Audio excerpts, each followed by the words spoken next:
Hi friends, வணக்கம். நான் சொன்ன மாதிரி நாடு போற்றும் நற்றமிழறிஞர் நாவுக்கரசர் திரு அவ்வை நடராசனார் அவரை பற்றிய சுவாரஸ்யமான தகவல்கள் இதெல்லாம் அவர் கூட இருந்து பார்த்தது. யாரோ சொல்லி கேட்டு நான் சொல்லலை, என்னுடைய அனுபவத்தையே உங்களோட பகிர்ந்துக்கிறேன். அவர் யாரையுமே காயப்படுத்தக்கூடாதுன்னு நினைப்பார். எதையாவது சொல்லணும்னா கூட வலிக்காமல் கிள்ளணும்ப்பா அப்படிங்கிற வார்த்தை அடிக்கடி பயன்படுத்துவார். யாருடைய மனதையும் புண்படுத்தக்கூடாதுன்றதில் ரொம்ப எச்சரிக்கையாக இருப்பார். அதே மாதிரி பாராட்டுகிற போது கூட ஏதோ மனதுக்கு வந்ததோ வாய்க்கு வந்ததோ எல்லாம் பாராட்ட மாட்டார். அதுலேயும் ஒரு அர்த்தம் பொதிந்த ஆழமான விஷயம் இருக்கும். தமிழை அவ்வளோ அழகாக கையாண்டு பாராட்டுவார்.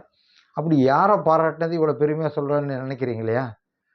இப்போது ஜி.கே. வாசன் இருக்கார் இல்லையா, ஜி.கே. மூப்பனாருடைய புதல்வர்.